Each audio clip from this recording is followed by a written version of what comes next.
Bonsoir, merci de nous rejoindre au 19h30. Voici les titres. Le groupe scolaire Palmeraie dans la commune d'Anyama est en ruine. Tout est à refaire dans cet établissement. À quand sa réhabilitation, nous en parlerons dans quelques minutes. En Ukraine, le président Volodymyr Zelensky a annoncé la découverte d'une fosse commune dans la ville d'Izium après Boutcha et Mariupol. Plafond en lambeaux, toiture arrachée, latrine non fonctionnelle. C'est dans un établissement en ruine que les élèves du groupe scolaire Palmeraie dans la commune d'Anyama ont repris le chemin de l'école. Tout est à refaire dans ce temple du savoir. À quand la réhabilitation de ce groupe scolaire? Nous Sangaré et Pargasoro Kone de Madongui nous donnent des réponses. Toiture déchiffrée, plafond en lambeaux, table-banc en ruine.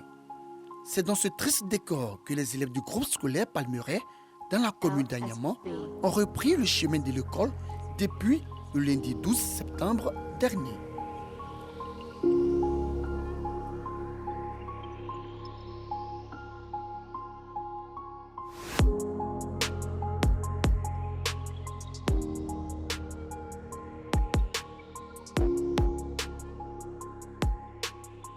Dans cet établissement primaire public, à la moindre pluie, les élèves sont invités à rentrer chez eux.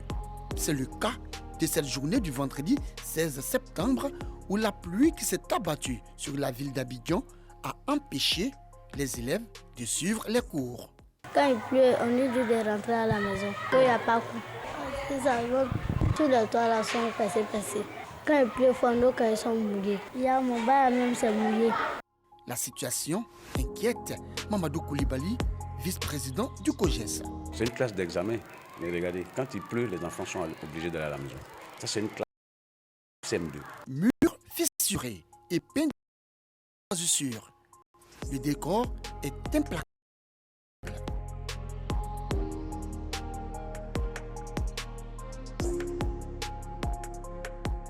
Un environnement qui met à mal la sécurité et la santé des élèves. Actuellement, nous sommes dans une classe de CP1. Des enfants qui viennent nouvellement d'embrasser l'école. Regardez dans l'état où ils sont.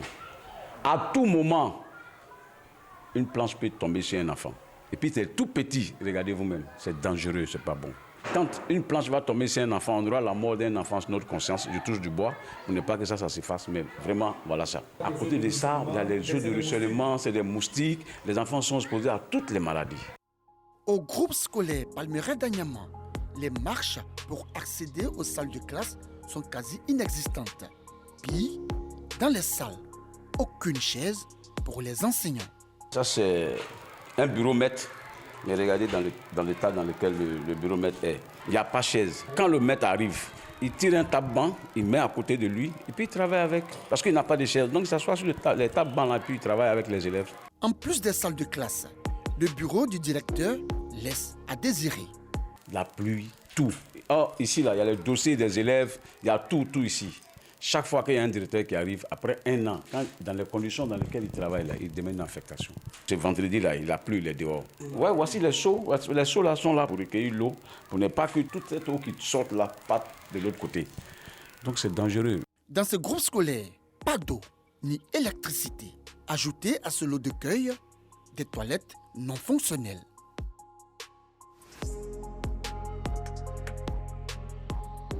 Pour se soulager, c'est dans la verdure située derrière les salles de classe que les élèves font leurs besoins. Donc les élèves sont obligés, vous voyez tout ça. Quand ils ont un besoin pressant, ils sont venus se soulager dans les herbes là. Un serpent peut les mordre. Les maîtres ils sont obligés d'être en contact avec les riverains. Parce que quand c'est chaud, quand ils ont un besoin pressant, ils sont obligés d'aller voir un voisin. Mais c'est pas bon. À quand la réhabilitation du groupe scolaire Palmeraie d'Anyama? Pour répondre à la question, direction l'inspection de l'enseignement préscolaire et primaire d'Anyama 1. Mais ici, difficile de trouver une réponse à cette question. Les portes nous restent fermées. Alors, cap est mis sur la mairie d'Anyama. Le directeur technique, quant à lui, assure la réhabilitation du groupe scolaire Palmeraie ainsi que plusieurs autres établissements scolaires est prévue dans le programme triennal 2023-2025. Le programme triennal que nous avons élaboré prend en compte non seulement la construction de nouvelles classes, mais la réhabilitation de certaines écoles, dont l'école Palmeret. Les projets qui ont démarré cette année 2022 sont prioritaires. Donc quand nous allons finir avec ces projets cette année ou l'année prochaine, c'est en ce moment on pourra faire ces projets de réhabilitation. Mais l'avantage, c'est que cette réhabilitation est prise en compte déjà dans la planification de la commune. Donc c'est des soucis qui peuvent être réglés. On peut avoir aussi un appui budgétaire.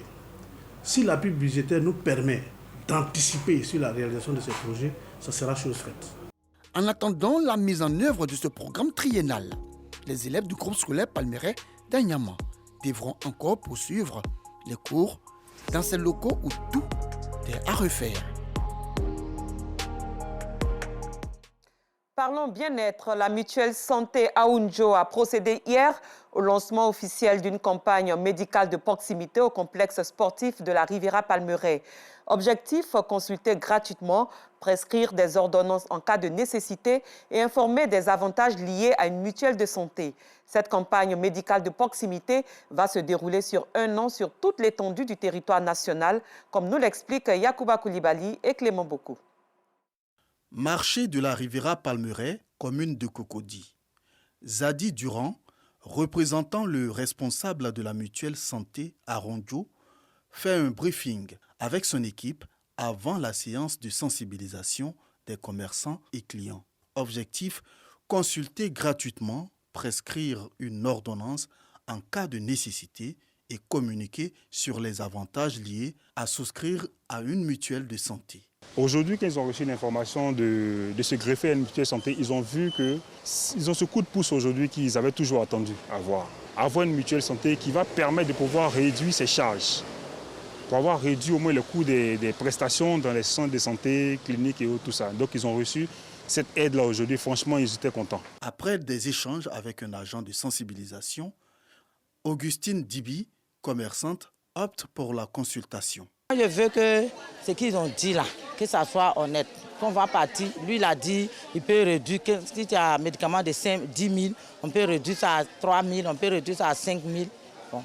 Ruth Lassissi, après consultation, a eu droit gratuitement à une ordonnance et quelques médicaments pour traiter la pathologie dont elle souffre. C'est ma première fois de voir une si belle action, c'est gratuit. Selon Wilfried Tizi, médecin de la Croix-Rouge, un message clé est à retenir. Nous sommes là en tant que la Croix-Rouge pour faire des consultations gratuites à la population, vu que la population elle-même déjà a horreur de se rendre dans les centres de santé pour faire des consultations, parce qu'on trouve ça trop cher. Voilà, et nous sommes là pour encourager tout un chacun, pour dire qu'il ne faudrait pas avoir des maladies ou bien avoir un quelconque mal pour se rendre à l'hôpital, parce que déjà, il faut connaître son état de santé en étant bien portant. Nathalie Yao, commerçante, et bien d'autres volontaires saluent le volet social de la campagne médicale de proximité. Le projet est bon. Si vraiment vous le faites réellement, parce que parfois les gens viennent et disent non, c'est pour assurance, il faut payer tant, tu payes maintenant, tu vois que ça ne te sert pas à grand chose. Ce qu'ils ont dit, c'est bien. Nous qui ne travaillons pas, qui vendent au marché, vraiment, ça nous arrange quand tu as payé les médicaments cash comme ça. Là. Souvent même, on te donne ordonnance. Tu es malade, tu es à l'hôpital, on te donne ordonnance, tu n'as pas l'argent.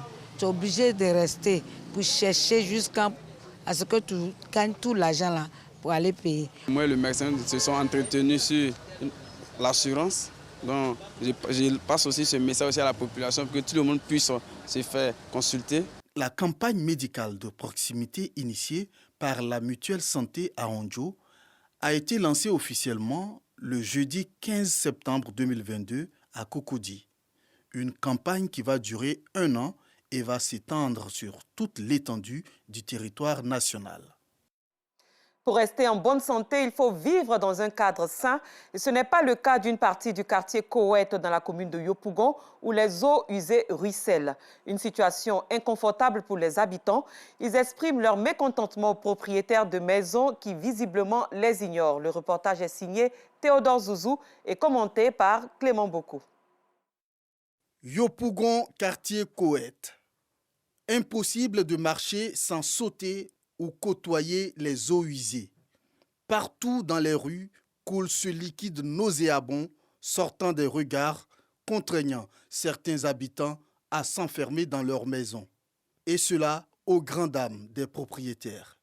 D'où une plainte d'un locataire auprès de la police municipale assermentée à cet effet. Ça fait pratiquement 5 ans qu'on vit ce problème-là ici et il n'y a pas de solution. Donc là, quand tu vois les propriétaires de cours, pour régler leurs problèmes, ils te disent ouvertement que eux là, ils ne sont pas là pour régler ce genre de problème là. Si tu es fâché, tu prends un camion pour venir vider. On a porté plainte à la mairie pour qu'ils puissent nous venir en aide. Une attitude qui n'est pas du goût des propriétaires. Cette dame, gérante de maquis, en a fait les frais. Moi, j'exerce ici, c'est mon maquis qui est là. Moi-même, j'ai arrangé leurs regards qui coulaient. Donc après, elles ont cassé pour que ça coule là, ça débouche et les WC dans la maison. Donc les messieurs pleins pour ça, c'est ça, elles se sont jetées sur moi. Il y avait 6 femmes, elles ont coupé sur moi. Après, même partie jusqu'en gendarmerie. Vous voyez les grands trucs comme ça. Ces eaux usées causent d'énormes problèmes de santé aux habitants, surtout aux enfants qui n'ont de lieu de jeu que ces rues. À chaque moment, on est là, on s'en va à l'hôpital pour soigner les enfants. Ils ne viennent pas payer nos ordonnances, donc on est fatigué de ça. On ne veut plus que l'eau la coule ici. Quand on arrive, tout le temps, c'est fièvre typhoïde. Quand tu es là, l'enfant commence à vomir jaune, on l'envoie, on dit non, pas lui. Quand on arrive, on dit non, que l'eau sale qui passe là, c'est ça qui rend les enfants malades. Même moi-même, j'ai eu ce cas-là. Tout mon corps me grattait. J'étais obligé d'aller faire des injections. On ferme la porte. À cause de l'eau de caca, on ferme la porte. On souffre, on loue maison. Vous qui êtes la propriétaire de maison là, attendez-vous. Si les tuyaux sont petits là, arrangez, les gros tuyaux sont là, vous arrangez. Ces eaux usées, insalubres, divisent les propriétaires de maisons dans cette partie du quartier. On a essayé de reprendre la fosse. On a créé ça là-bas pour que ça puisse couler, en attendant qu'on remette de l'argent en place encore pour le faire. Parce qu'après tout ça, nous avons les impôts à payer. Il y a des trucs à faire. Celui qui ne veut pas faire, qu'on ferme sa maison. Il faut la répression, rien que la répression. Il faut qu'elle soit active. Une répression active. Et puis individuelle, en fonction du dégât des choses, il faut que chacun reçoive vraiment une répression de composition. Bien que certains arrivent à prendre leur repas aux abords de ces rues, il ne fait pas bon vivre dans cette partie de Yopougon.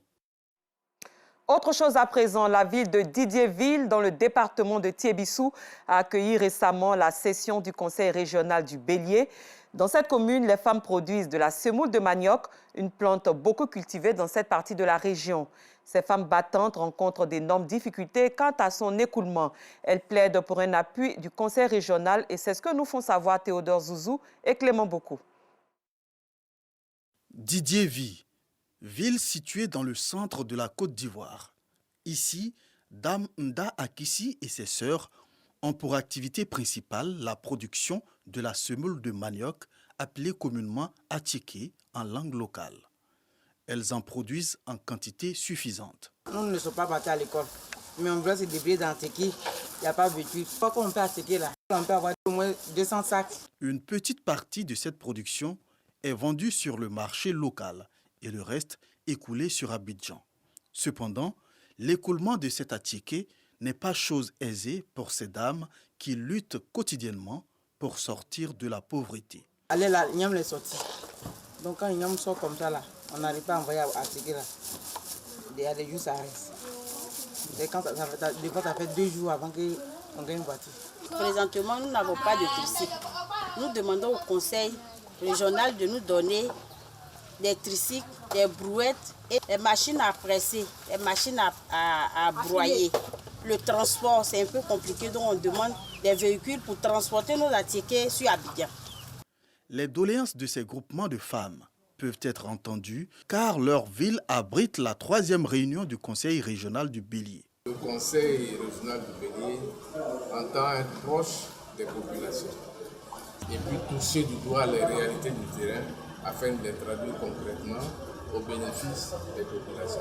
Cette session du Conseil régional du Bélier a essentiellement passé en revue l'adoption de l'état d'exécution du budget arrêté au 2e trimestre 2022 ainsi que celle du budget primitif 2023 en hausse. Lorsqu'on veut aller loin, il faut avoir une boussole.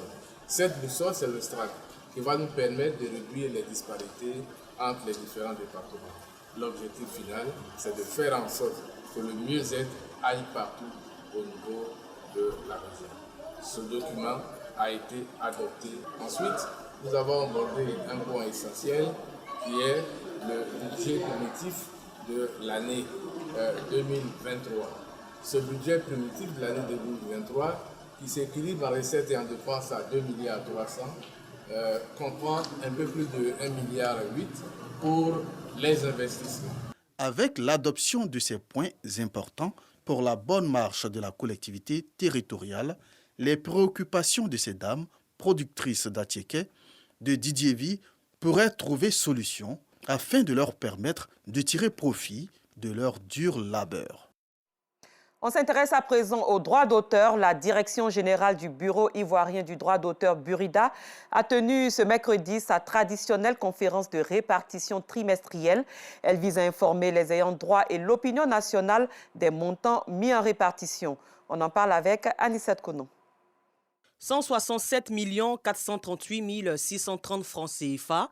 C'est la somme totale en droits d'auteur et droits voisins repartis par le Bureau ivoirien du droit d'auteur. Ce sont plus de 1000 artistes sociétaires du Burida, Bureau ivoirien du droit d'auteur, qui partageront ces droits du récent trimestre allant du mois d'avril au mois de juin 2022. L'annonce se fait à l'occasion de la traditionnelle conférence trimestrielle de l'institution en charge de la gestion des droits d'auteur des artistes ivoiriens. Nous avons eu deux répartitions. La répartition des droits de la RTI et la répartition des droits dits classiques. Les droits classiques qui concernent surtout la reproduction, les DRM, les droits de reproduction mécanique, les droits des séances occasionnelles et les droits de musique d'attente téléphonique, les CRBT, les call ringback tone. Voilà, donc ce sont ces deux classes de répartition qui ont lieu en ce moment. La directrice de la répartition Palais Iniflore tient tout de même à clarifier certains points. Mais il y a à peu près 20 millions qui sont en attente de répartition pour manque de déclaration d'œuvres. C'est pour cela que nous lançons toujours l'appel à nos membres pour qu'ils déclarent les œuvres. 20 millions sont en attente. Il faut que ce soit déclaré pour que nous puissions déterminer qui sont les titulaires de droit, les ayants droit de ces œuvres-là, pour pouvoir les payer. Intégrer le Burida, Bureau ivoirien du droit d'auteur, nécessite certaines exigences en fonction du domaine d'activité de chaque artiste. Pour les artistes chanteurs, un minimum de 6 morceaux est demandé. Les artistes sont invités à consulter la liste sur les www.buridaci.com. Un mot de religion. Le président du COSIM, Conseil supérieur des imams, des mosquées et des affaires islamiques en Côte d'Ivoire, effectue une tournée de sensibilisation à la paix et à la cohésion dans les villes et communes du Haut-Sassandra. Cheikh Aïma Ousmane Diakité exhorte les fidèles au vivre ensemble. Nous suivrons les étapes de Gonaté et de Vavois avec Pagasoro Kone de Madongui dans nos prochaines éditions. À l'étranger, le procès réclamé de longue date du massacre de 2009 au stade de Conakry, qui a marqué l'histoire contemporaine de la Guinée, débutera le 28 septembre prochain. Le 28 septembre 2009, des militaires avaient tué au moins 157 personnes et violé 109 femmes dans le stade où étaient rassemblés des milliers d'opposants à la candidature à la présidentielle du chef de la jeune d'alors, Moussa Dadis Camara, selon une commission d'enquête de l'ONU. Plus loin, le président russe Volodymyr Zelensky a annoncé la découverte d'une fosse commune dans la localité d'Izium après Boutcha et Mariupol. Nous voulons que le monde sache ce qui se passe réellement et ce à quoi l'occupation russe a conduit, a déclaré le président ukrainien dans son adresse vidéo quotidienne, sans donner de détails sur le nombre de personnes enterrées ni sur les causes de leur décès. Ce journal est à son terme. Merci de votre fidélité. Bonne suite de programme sur RTI2.